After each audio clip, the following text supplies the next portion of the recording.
No. Hello.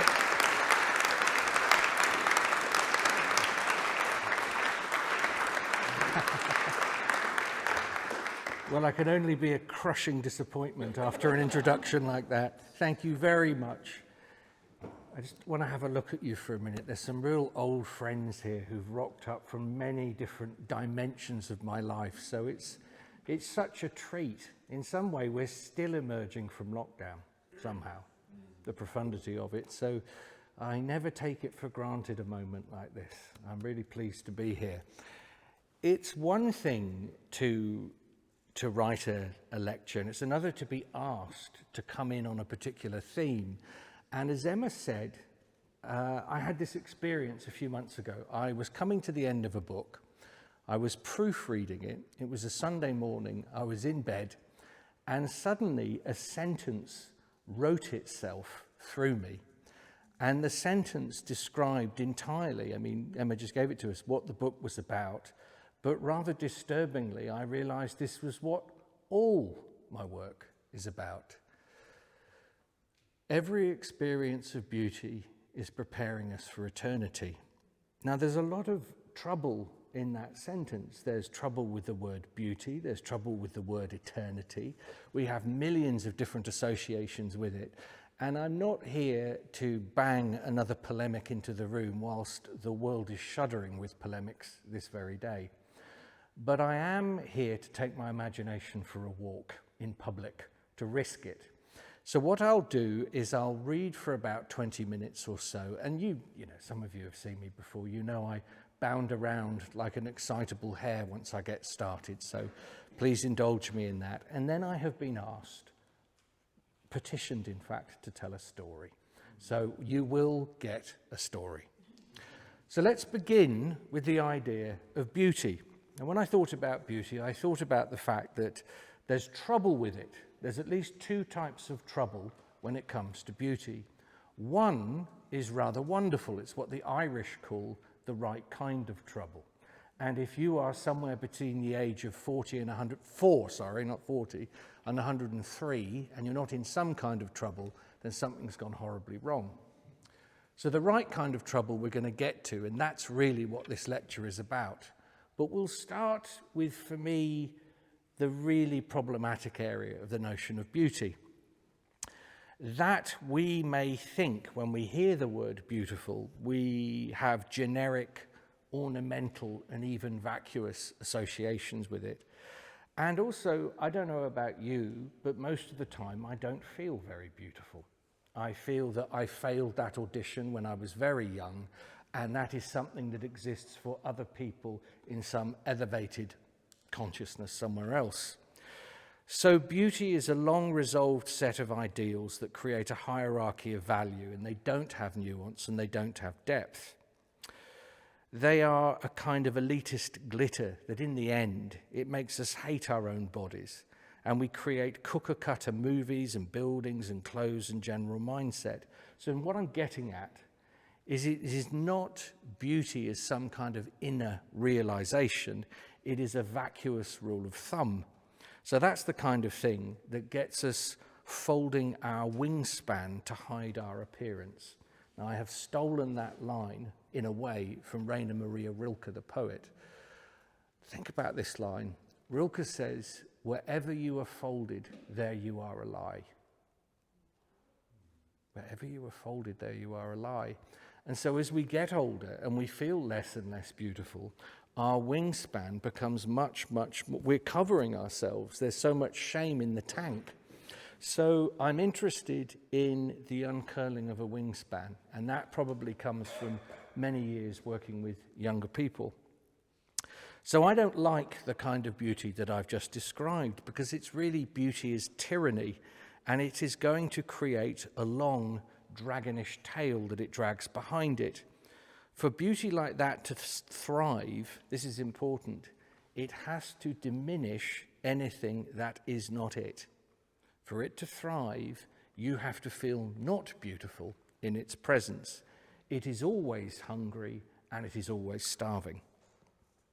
Some of you will know a book of mine called Courting the Wild Twin. And there's a really fundamental idea in that book, and it's this, that the night you were born, or the day you were born, or the hour you were born, there was an exiled twin, and they were lobbed into the forest. Abandoned and marginalized, they grow up in the tree line as we prance around, beautiful, with all the advantages modernity gives us. But there's this other presence watching us in the forest. And after a while, they have hurt feelings. They glower, they grow scales, they brood, they plan revenge. And an interesting reality is most of us have both characters rolling around in us. Living in the tension of both is what Keats actually calls negative capability. It's usually what makes a decent poet, not choosing one over the other. So in other words, there is part of us that gets sucked up in affirmation and popularity and likes and the rest of it. I'm no different. But there's another part of it. There's another part of me that doesn't buy any of it, not for a second. And living between those two force fields can get tiring. So I think what I'm saying is the beauty of the pageant queen, and I don't even know if we have pageant queens anymore, or chiseled movie stars, it is too small a definition for anyone with half an imagination. But if you got those ideas about beauty in your psyche when you were young, which you did, you are going to feel somewhere quietly lacking. And so what do we do with the sense of lack? We either shrink away or develop what the Jungians would call the puer aeternus complex, or the puella. You fly above the traumatic event and make yourself so splendid you become like Icarus but end up getting burnt by the sun. So I realized by the time I got to my 20s, I found beauty hard to trust. I found it hard to trust. It started to feel like an untruth.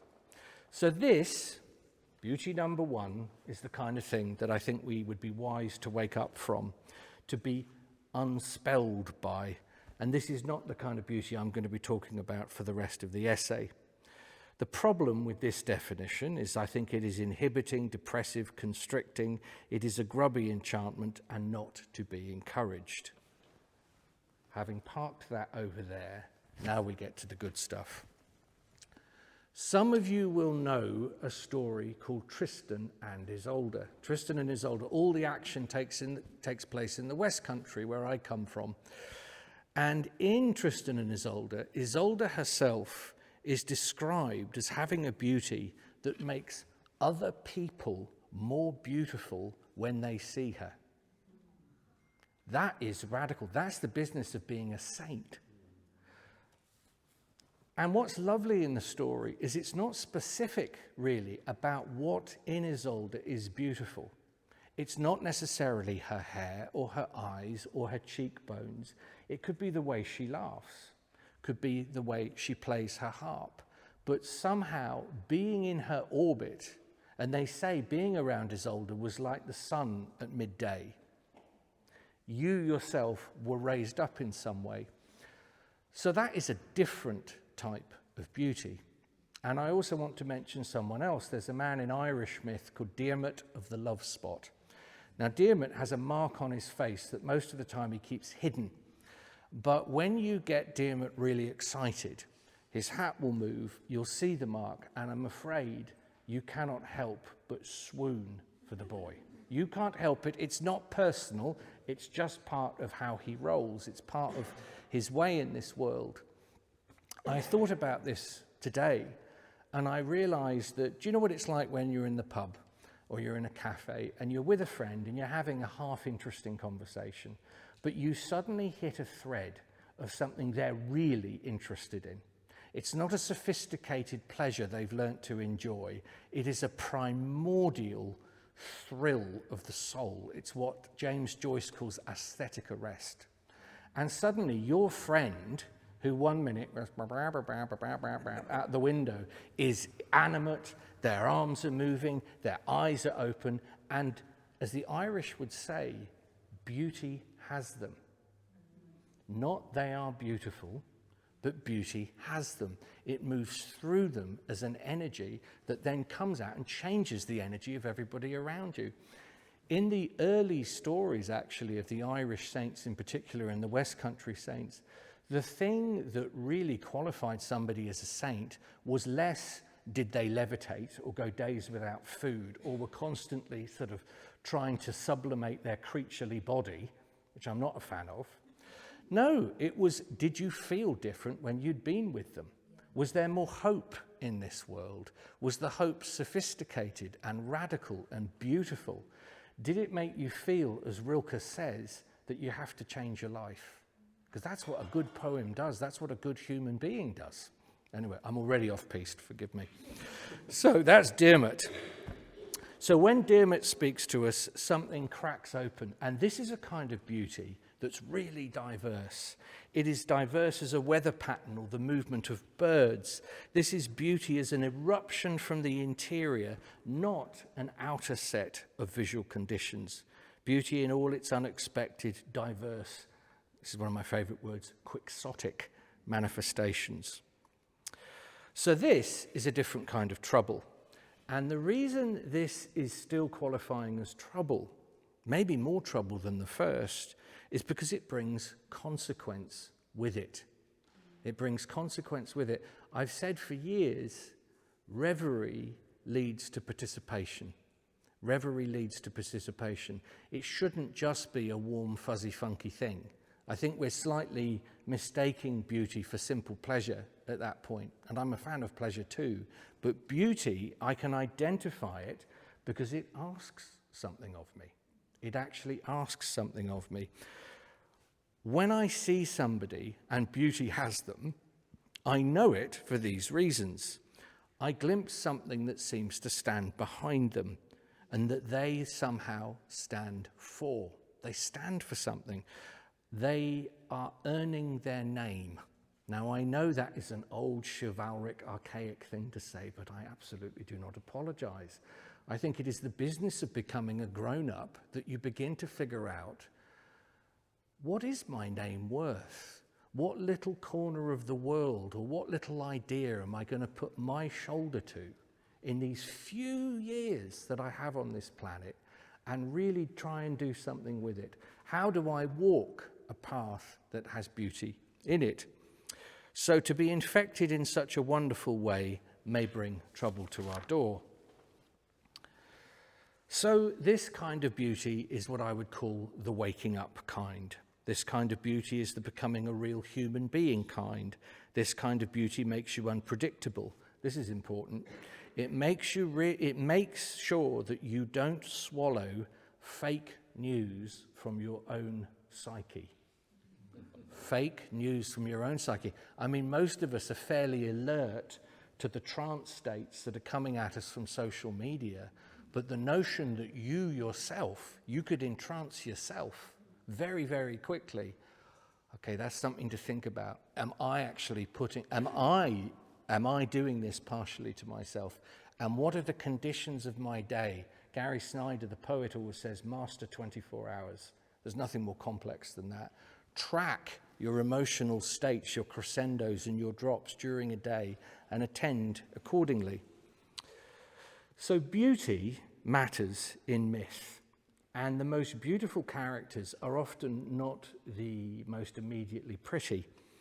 In a fairy tale, it is often the third brother or sister that has the adventure, that peers under the hood, that whistles through their teeth and slips through the village gates.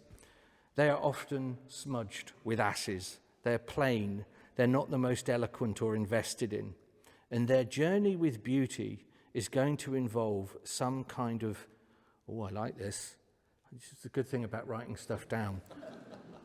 It's going to involve some kind of wild integrity. Wouldn't that be a beautiful word to put next to wild? Integrity. What could that look like?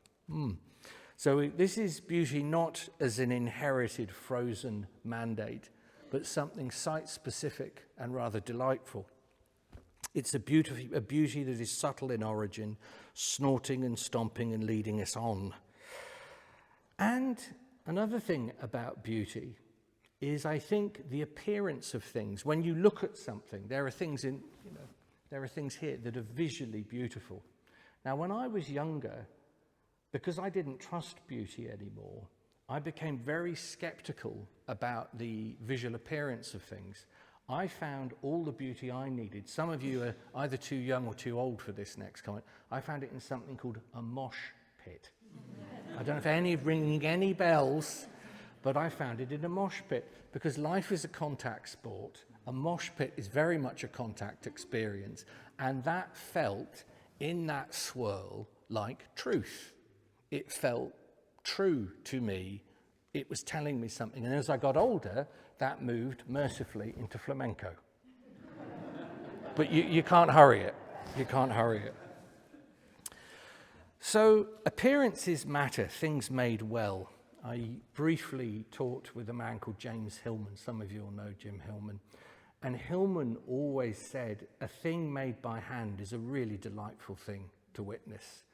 Because in a culture worthy of the name, the external brocade of the thing is speaking directly to the interior. One doesn't cancel the other out. They are in a dance with each other.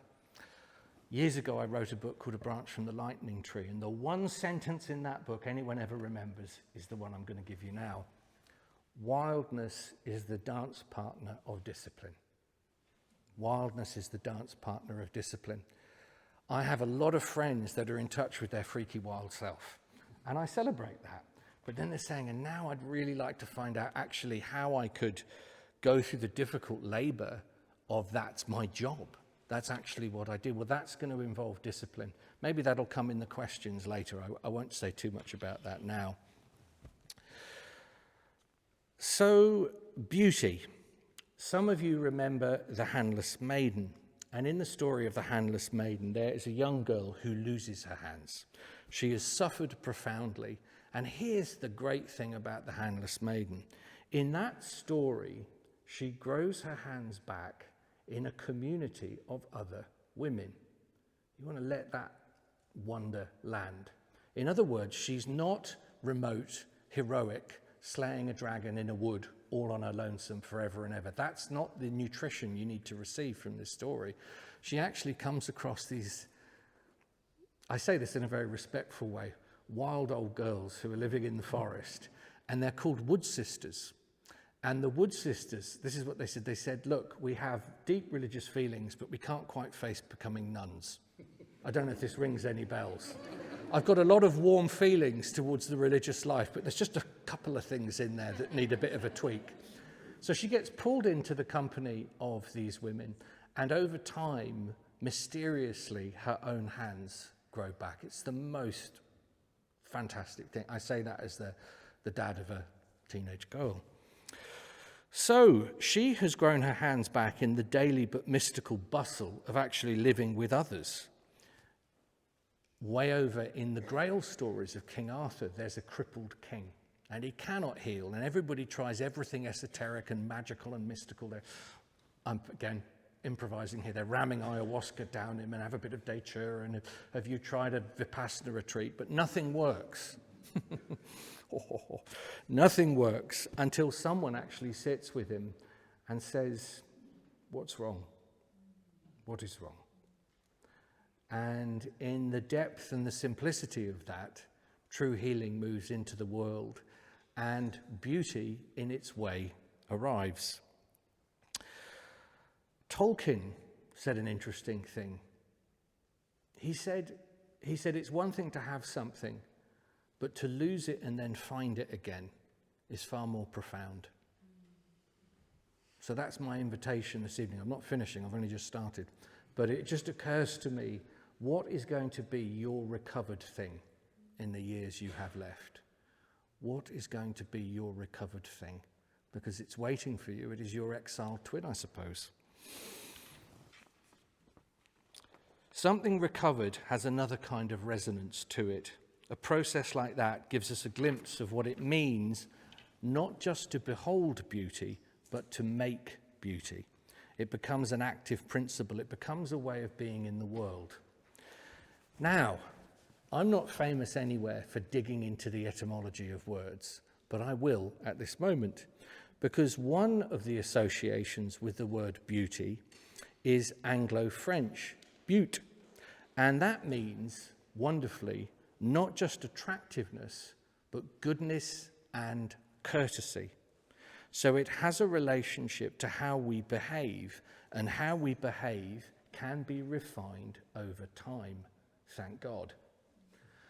I love the notion that beauty is to do with how we carry ourselves in the world, that there's a degree, is that phrase I just invented, wild integrity, that you become known as beautiful, or beauty has you by the way you behave, especially how you treat other people.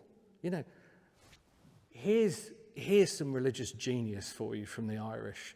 You know, cop onto yourself. Just cop onto yourself. It's from the straight down from heaven. Cop onto yourself. And that's a wonderful thing. So you become, you know, don't take yourself so seriously, I think is what I'm getting at in my own life. But I like the notion that beauty has goodness, courtesy, it has relationship to how we behave. It is beautiful to be less selfish.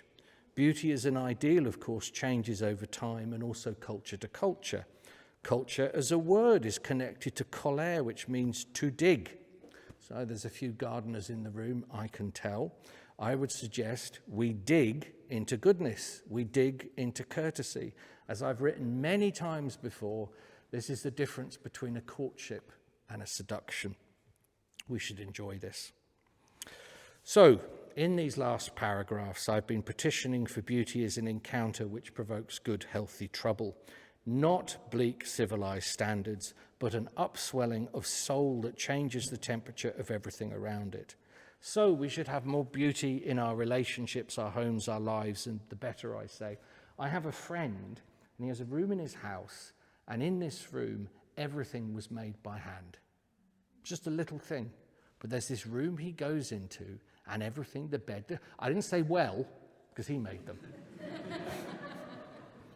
But he made them. God bless him. God bless him.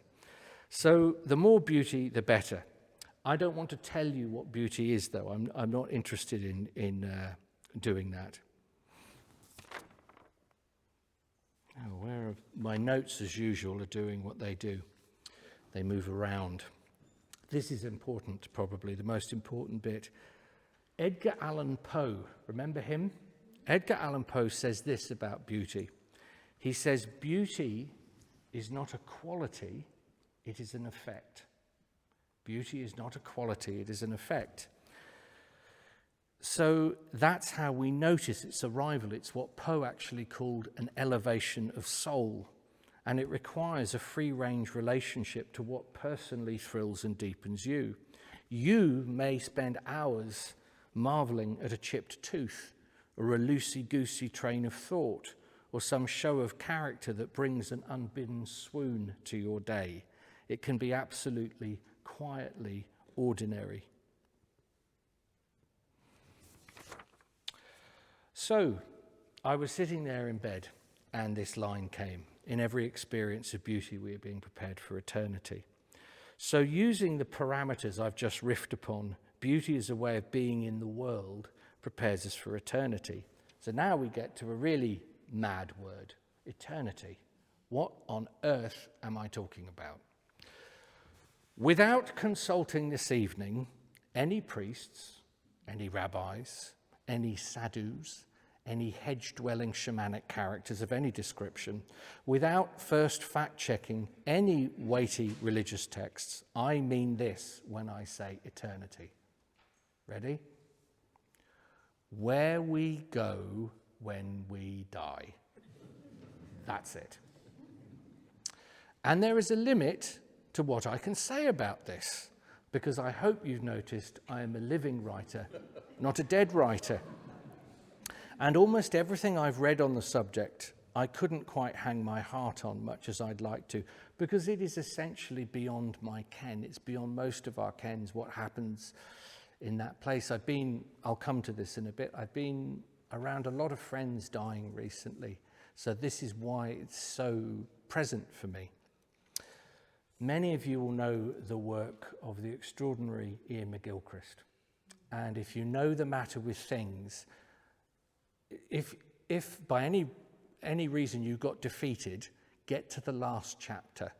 Get to the last chapter, The Sense of the Sacred. And he comes up with an extraordinary idea where he says not knowing about something, so this is eternity, not knowing about something is not the same thing as ignorance. It's not the same thing as ignorance. It is the vast sea that shimmers before us with ignorance at our back. Not knowing still seems active, not passive. It is suitably humble, but with our wonder eye firmly open. With not knowing, something is still likely to happen. So in the spirit of me not knowing, I will venture these thoughts. How shall I say this? How shall I say this? I've often said in the past that we all worship in some kind of temple. You don't have to think you're religious or spiritual or anything. Wherever you put your attention, if it's especially focused, that thing becomes extremely poignant and meaningful to you. And that can be as near as you're ever going to get to what you could think of as a religious experience. And I have no desire whatsoever to bring in the room this evening medieval images of little angels on clouds or people with pitchforks or any of that. But I do wonder about this when I think of eternity. I do wonder if the things that I focus on and the way I act and move in the world gathers pace as I age, becomes magnetic almost. And I would have a feeling that the place I'm heading to after the experience of death is going to be the temple of where those actions were getting cooked while I was alive. Does this make sense? It does. So in other words, we ourselves actually go an awfully long way to creating what they used to call, or still do, a dread judgment. We do that ourselves. We are drawn towards wherever the libations of our thoughts and deeds landed while we lived. As I say, we end up in the temple we serve in. Now, as somebody, myself, who's heavily invested in things that did me no good whatsoever, this is sobering information. But this sketch is only a human perspective. I am glimpsing a personal and minute part of the bigger picture. It's not to imply anything ghastly to people whose lifestyle that I would struggle to understand. That's God's business, and it's nuanced in ways none of us can fully grasp. But, I grew up, my dad is a preacher, my brother is a pastor, my sister is a Catholic powerhouse over in Walsingham with 7 children that she regards as not nearly enough. Not nearly enough. It's very interesting watching how you raise child number 6 or 7. They just sort of move around. And do you know what I mean by that point? So I've had a lifetime of sermons and books, and I've had an enormous amount of cider down my throat with my friends, speculating on life, death, eternity, the whole thing. But this idea that beauty prepares us for the kind of eternity you'd want to be in, right down in and I love this word, the creaturely senses of my body. The creaturely senses of my body. It feels real to me. Beauty in the way I've suggested it feels, as the romantics have said, like truth, and filled with redemptive energies that would indicate good living even beyond death. So attend to beauty in this deepest sense is the nearest I can get to a sense of when that really complicated word heavenly gets mentioned. The trouble with a word like heaven, of course, is it's been so coned over, it kind of goes numb in our ears, for me at least. Now, I found the Old English word for heaven recently, heophonic. It's really good for your creative health to find a different word every now and then. So sometimes I think about the presence of the heophonic, and I think, I'm going to have to go for a walk. I'm going to have to sleep by a river. I'm going to have to dream into what that is, because it doesn't already chloroform me. It doesn't chloroform my Blakean imagination with what I think I already know. The word wakes me up rather than puts me to sleep. In other words, it's a beautiful experience. So, to make friends with beauty is to make a habit of attentiveness. It means slowing down. It means to recognize the degree in which you have been blessed. Now, that doesn't mean that life is not going to be difficult on occasion. You're not going to go through the underworld. But I think beauty refines and deepens us through those experiences. Now, of course, being a Christian or a Buddhist or a Sufi, it is hardly a quick route out of suffering. But my encounter, well, I have to say this. I had a dream. And in the dream, I don't have many big dreams. I've had a few. And in the dream, I met a presence. It would be wrong, really, to describe it as a man or a woman. It was just a presence. And the presence had a look at me and then just sort of pulled me into the bear hug that I've been waiting for since I was about 2 years old, basically. My friend Malidoma Somé always said, if you were born in his village in Africa, you know when a baby cries? The sound actually is the baby asking the village, where am I? Am I safe? And do you claim me? Do you claim me? So at that moment, everybody in the village, the animals, the goats, the chickens, the kids, everybody just makes a great joyful noise to the Lord for 20 seconds and claims the kid. And Malidoma always believed that if you don't get that essential information within 20 seconds of being born, you're going to spend the next 20 years or 30 years or 50 years or 60 years trying to receive that essential reality that should have arrived then. So suddenly in this dream, I was 50 years old, man. I was not a child. I got gathered into this outrageous experience of love. It was so overwhelming, it was awful, which is very, very weird to say it. It was awful. Have you ever left the electric blanket on too long?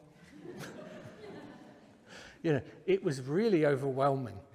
And I was receiving some sort of information for this figure. It wasn't speaking to me in any normal way. But the thing that it instilled in me was this notion that in every interaction we have, when you cop onto yourself, okay, I knew that was going to come in at some point. When you cop onto yourself, as Goethe would say, invisible forces will come to your aid. And whenever you can be kind and gracious and just dig a bit deeper on behalf of somebody else, energy moves between us. And in the dream, this figure said, all of those are pinpricks and echoes of the essential, original, ancient love I have for you. And I knew your name before you were born. I knew your name before you were born. That's hard to get over, that kind of thing. It's hard to get over. So the beauty and eternity thing is a very real project for me. And as I said, I'm not coming with any great polemic this evening other than just the notion of the wonder of it all. So, I was thinking about Homer, and I think Homer nailed the worst form of reality we can end up with in his description of the island of the Lotus Eaters. Do you remember the Lotus Eaters? So he's coming back from Troy, and he comes back to an island, and all his men disappear because they suck on the screen, you know, and they are briefly sedated. Well, I would say most of us, we're all returning from some terrible battle. In our way, we're all coming back from Troy. We're all fucked, excuse my French. We are all wounded with dyslexic hearts. We're all wounded with dyslexic hearts. And the most grievous temptation of all is to mistake, as I said earlier, easy pleasure for beauty. Beauty is going to ask something from you. That's the difference. Beauty has clear demarcations to it, and we can recognize those who are on a beauty path and those who aren't. As I said earlier, I've been holding hands with the nearly dead a lot in the last year of my life. And you know that, many of you have done something like this. You know that day when you can't put it off anymore and you've got to go to the house, and the house is different that the dying person is in. The weather is different, the air is different, the smell in the house is different. Everything is, you are profoundly in the thin time, you are in the liminal. And then this person, often for me, they're much smaller now, and they're in their pajamas and they're drifting in and out of sleep, and they look, oddly to me, like babies. They look like babies. And you go, my God, it's this again. It's this, but it's the other end of it. And I'm often brought in just to sit with somebody and say, you are perfectly safe. You are perfectly safe. And that will take hours and hours sometimes. The golden thread of their life and their character seems gathered around them like a spiritual passport at that moment. The ancestral kayak has arrived and they are about to be carried aboard. So when I'm with them, I just talk, as you've done this. You just talk about all the wonderful things you've shared and what a nutter they were. And do you remember that night when you had 16 pints? And do you remember just the sheer vivacity of life? And you say, I want to say thank you. I want to thank you for the troubling bits. Thank you for the good bits. Thank you for the glorious mess you sometimes were. Thank you for the bits when you were unexpected kind. I say amen, amen, amen. I think that is when you're near religious experience, religio, to be linked back. And at that moment, that's not a concept. You are, do you know the wonderful book, The Wind in the Willows? This is the piper at the gates of dawn. This is it. This is the piper at the gates of dawn. So I say to all of us as I finish the first bit of my talk, you may be relieved to know, amongst the debris and the horror and the sadness of so much of what is around us right now, I say cleave to beauty. Take it seriously. Among the letdowns and the betrayals and the hubris, I say cleave to beauty. Take it seriously. Learn to not just behold it, but to craft it, to distribute it, to pass it on. This is saintly behavior, and even for pirates like us, it is a great sea to sail on. It's all right. So that's part one. Thank you. Bless you. Thank you. Thank you. Appreciate that.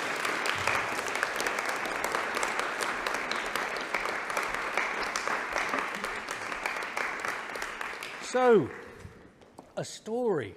I promised a story. What will the story be? Well, okay. The story is going to be a story about beauty, and much as I dislike telling a story what it is, the one little hint I'll give you about this story is it is about learning to appreciate the beauty that is right underneath your feet rather than thousands of miles away. Some of you have been to Norfolk. Some of you know there is a village in Norfolk called Swaffham. I was in Swaffham only a few months ago. Now in Swaffham there was a man, and the man was called John. And if I was to say to someone in Swaffham, is John a beautiful man? They'd say, not so much. He has a face only a mother can love. You'd say, well, John, is he creative? Is he a good community member? You'd say, not really. He just sort of goes to work and comes back. That's it. John, in the language, a phrase my own daughter has recently taught me, is basic.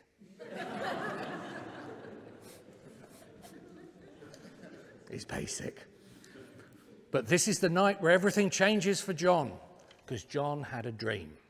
And in the dream, a little man appeared with a red cloak. And he said, John, go to London Bridge, probably within walking distance of here.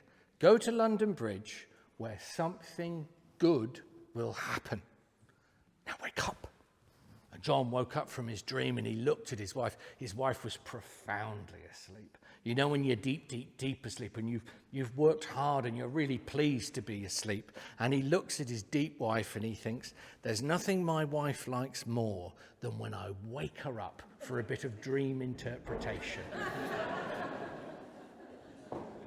She's there.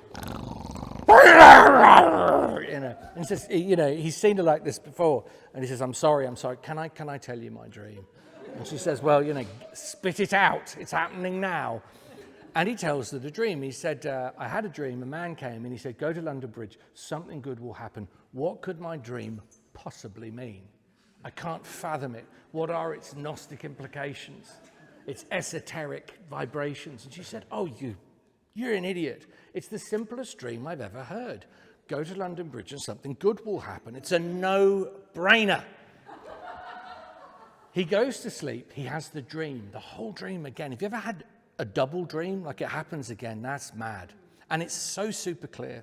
Well, he wakes up in the morning and he thinks, I'm not getting the vibe from my wife that she wants to hear the dream again.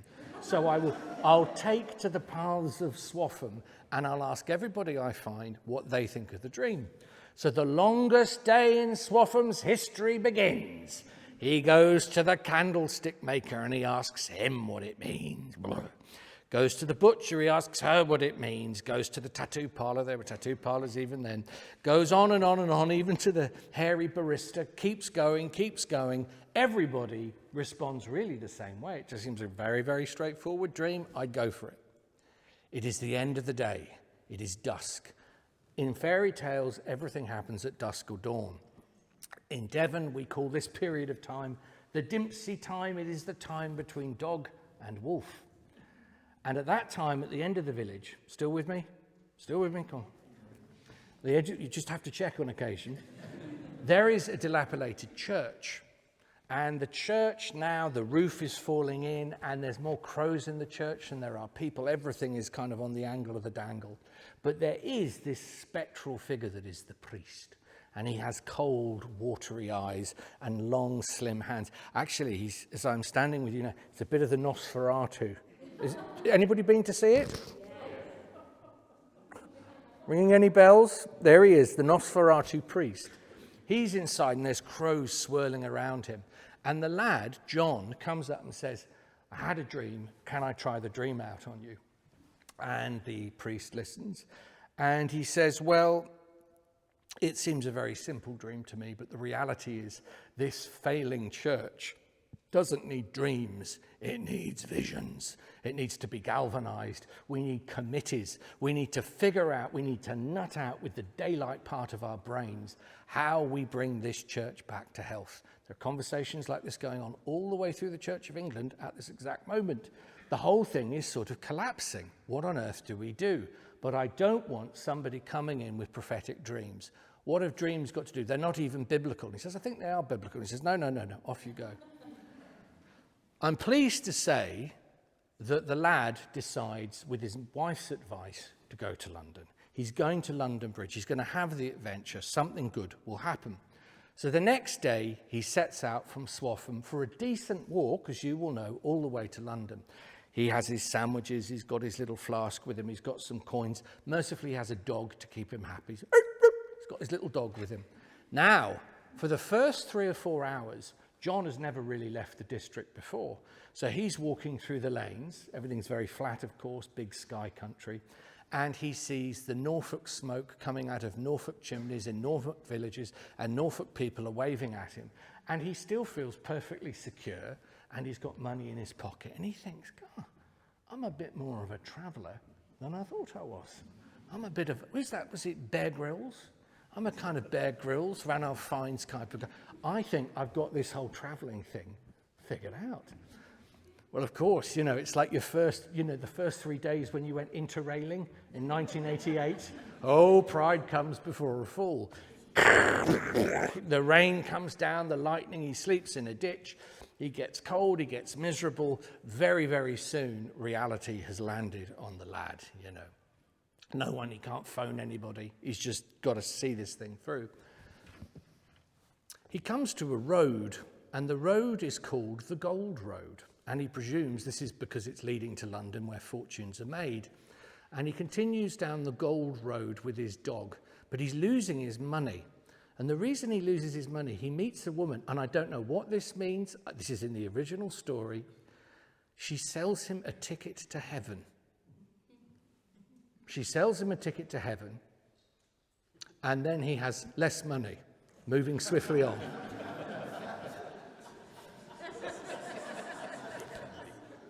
Onwards he goes. And in those days, London was something that you smelt before you saw it. You know, the sewage wasn't quite figured out yet. And this lad has never seen one house on top of another house before. That's extraordinary. And he makes his way in. And London is a great buzz for him because there's accents and voices and there's people from different cultures. It's terrific. He's into it. Within a few hours, he's got to London Bridge. And it's then that he starts to figure out, he says, you know, the dream was incredibly simple, but slightly vague, wasn't it? Slightly vague. And so he sits and he waits by the bridge, and he's kind of, you know, you're trying to catch people's eye, and you're looking, you feeling this? Am I feeling it? Is this real? Is this? No, it's not real. It's just somebody trying to get home. So he sits there and he waits with his dog. First day goes past like this. Second day goes past. He's got a little bit of cash left. And apparently, and again, it's in the story, he spends his last bit of money making a bear dance. This bear came up and just sort of danced for him. And that was the end of the... I don't know what these things mean. They're just some big metaphors or something. So the bear dances. He's lost his money. It's over. He's miserable. He sees pilgrims leaving on their way to Walsingham, and he just thinks, oh, I kind of miss my wife. I kind of miss my kids. His wife in this story tonight is called Yvonne, and his children are called, they would be called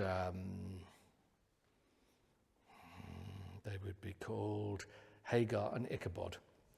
Hagar and Ichabod. Never call your children these names, by the way. So he's missing Hagar and Ichabod. He's missing his wife Yvonne. And then from a shop across the way, the shop owner comes out and he says, if you don't mind, I've seen you there for 4 days now. Can I ask, what are you doing? You look miserable, you're skinny, your belly's stuck to your spine. Nobody talks to you. Why are you here? And he says, well, I had a dream. And I was told if I came to London Bridge, something good would happen.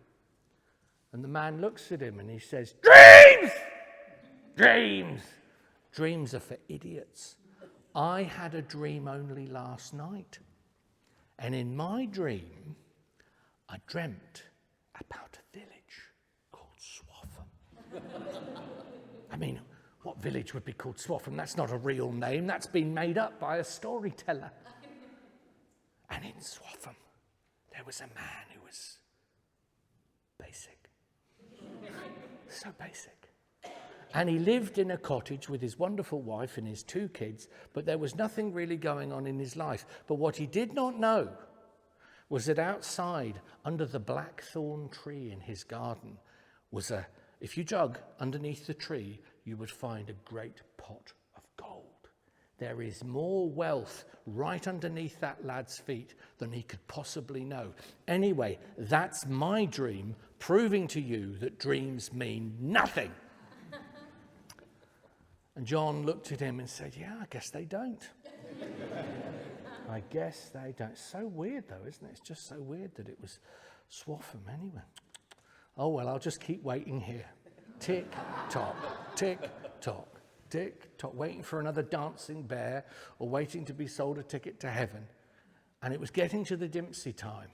And he was doing some of that creative thinking. And he went, oh, my God, Swaffham, cottage, basic boy. It's me! It's me! We can go home! We can go home! And the dog... So they turn and they run. They run in a chariot of fire style, sepia-toned fashion out of London, away from all the interesting distractions of London. And they're suddenly on that road, the Golden Road. But the twist, the bloody irony in the tale is that as he's running, he realizes the Golden Road is leading me back to where I started out all those years before. It feels like years. So he's running and he's running and he's running. The dog's running, everybody's running. All the little beasts and the foxes and the badgers and the nightingales. Everybody's running along with him. It's that kind of energy, a bit Disney. And then suddenly he's back and there's the Norfolk fields and there's the Norfolk smoke from the Norfolk chimneys and the Norfolk farmers and the Norfolk kids, and everybody's waving in a Norfolk way. And he bursts into the house and he says, "Wife, where's the spade?" He said, "Get a spade for me. Get a spade for Ichabod. Get a spade for Hagar. Hagar's a girl, by the way. And get a spade for you, dear Yvonne. We're going to do some family bonding. We're going to bond. It's been a long time since we've done anything as a family. We're going to bond." So they start digging stay with me. They keep digging in the ground. They dig and they dig and they dig and they dig. And sure enough, this great chest of gold appears, all these coins, more than they could ever know what to do with, or their family. This is an extraordinary thing that's happened to them. But they notice, even in their euphoria, that etched onto the rim of the bowl is something in Latin. Now, you can be sure that John is not going to be knowing Latin, and nobody in the village knows Latin, apart from the pale-eyed priest. The pale-eyed priest. He's going to know Latin, isn't he? The freaky little fella over in the corner. He's going to know. He dreams in Latin, that guy. Dreams in Latin when he's keeping the devil at bay, when the devil comes with a flute made of chocolate and girls. I thought that was funny. Beware the devil and this little flute of chocolate and girls. So they run over with the bowl. I'm distracted now. And they say, "Do you know what this means?" And he says, "I do know what it means. It means this. It means under me is something richer. Under me lies something richer." Well, even they put it together. And they run back, "Get the spades, get the spades! Hagar, Hagar, are you good, Hagar?" And Hagar says, "I've never felt so alive." And just dig. Hagar's tiny, she's in a nappy. She's just in a nappy and a spade. Whoa, Black Betty, bam, bam, whoa, Black Betty. She's digging and she's digging and she's digging. And sure enough, underneath the first one, down further enough, there's even more gold. Now, this is an interesting moment, because you could think with all the gold and all the wealth, you could go into a kind of trance. A trance of nearness. I want it all. But some compassion entered John and his wife, and they said, "Look, we've got more gold than we could ever need. This is a gold that really is going to belong to somebody else. This should belong to the settlement. In fact, priest, what would it take to fix the roof of the church and to get everybody on board? We'd need a candlestick maker. We'd need a carpenter. We'd need a woman that knew about herbs. We'd need somebody that knew how to cook. We'd need someone that knew how to read. What would we need to bring this place back to life? A community, really." And he says, "Well, we'd need the money." And of course, et voila, by following your strange little dream, there was the money. Well, the priest looked, and he looked at basic John, and he looked at the coins again, and he did something that no one had ever seen before, and they never saw it again. He started to smile. I mean, he really, really smiled. Some say him smiling was more disturbing than his normal look. But the smile came, and when the priest starts to smile, of course, the priest is going to do his little priestly dance. And the priest has been around crows for so long. He's doing his strange little crow shuffle, and all the crows as well are crowing along with him. And it's this strange little crow church, and the whole world is full, as the Irish say, of radiant contentment at that moment. There is a relationship between saints and corvids, by the way. Check out Elijah. And so everything's swirling around and everybody's happy. But suddenly, the villagers have turned up. And the villagers, of course, have all the perfect little bits of beauty themselves to know what to do at such a moment of collapse. Things are meant to collapse. Go with it.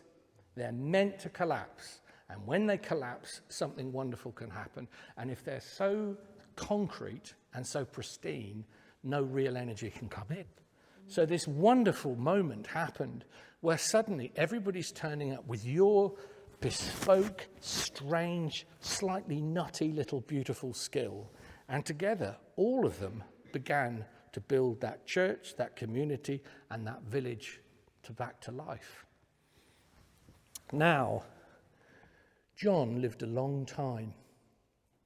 And if you were to go to that village, you could say, was John beautiful? And say, well, beauty came through him on occasion. You could say, was John, the most creative? And they'd say, well, on sometimes. But the main thing about John is that he has a name now. He has earned his name.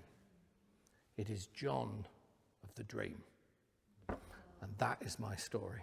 Thank you very much. Pleasure. Appreciate that. Thank you.